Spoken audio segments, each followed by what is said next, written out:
Hello বন্ধুরা, আজকে তোমাদের সাথে শেয়ার করব অন্নপ্রাশনে একটা ছোট্ট মিনি ব্লগ। খুব সুন্দর করে রেডি হয়ে বেরিয়েছি, আর আকাশের দিকে তাকিয়ে দেখি পুরো বিদ্যুৎ চমকাচ্ছে, মানে যে কোনো সময় বৃষ্টি হবে। ভাবছি সারাদিন এত সুন্দর ওয়েদার গেল, এখনই হঠাৎ করে এই অবস্থা। আমরাও বেরিয়েছি, প্রায় রাত 9টাই হবে, আর ছেলে বলছে মা কোনো রকমে যেন বাড়ি চলে আসি।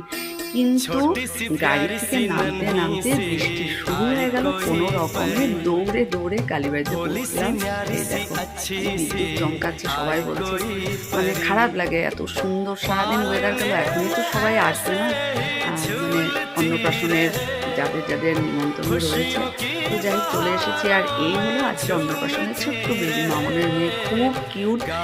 আর আমি মানে ওকে গিফটটা দেওয়ার সাথে সাথে এত সুন্দর করে ও হাতে নিয়েছে, কিন্তু কান্না করছে। আর আমি ভাবলাম এদিকে প্রীতিও দাঁড়িয়ে আছে, ভাবলাম যে একটু কোলে নিয়ে নিই। তুমি দেখো, প্রথমে একটু কান্না করেছে, তারপর কিন্তু ঠিক হয়ে গেছে। দেখো খুব সুন্দর করে সাজিয়েছে, সত্যি এত ভালো লাগছে। সলতা পিসির সাথে দেখা হলো, ওখানে প্রীতিও দাঁড়িয়েছিল। আর পিসি বলছে গানের এত ভালো রেজাল্ট হয়েছে আমার ছেলের, কেন পিসিকে ফোন করে জানালাম না। বললাম তুমি তো এখানে আসবে, তোমার সাথে দেখাই হয়ে যাবে। তো বললো মিষ্টি খেতে আসবো। ঠিক আছে, আসবে।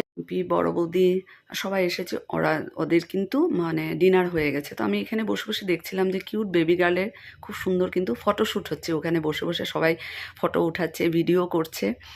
আর এর মধ্যে ওর কান্না শুরু হয়ে গেল, তো ওর পাপা ওকে কোলে নিয়ে একটু ঘোরাচ্ছে। দেখো খুব কিউট হয়েছে কিন্তু মামনের মেয়ে।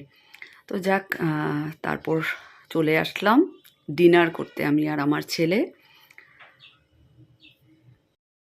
খুব ভালো হয়েছে রান্না, ভালোই লাগলো। আর এই যে অমিতাভ দাঁড়িয়েছে, বললো চলো বাড়ি চলে যাই, এখন বৃষ্টি কমই আছে।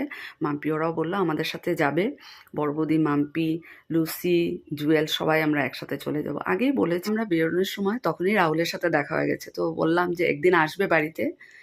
তো গাড়িতে আমরা সবাই এসে এই যে যে যার মতো নেমে গেল, মাম্পি ওরা চলে যাচ্ছে, আমি এখন বাড়িতে চলে আসলাম। চলো ছেলে গুড নাইট দিয়ে দিল। আজকের মিনি ব্লগটা কেমন লাগলো অবশ্যই কমেন্টস করে জানিও।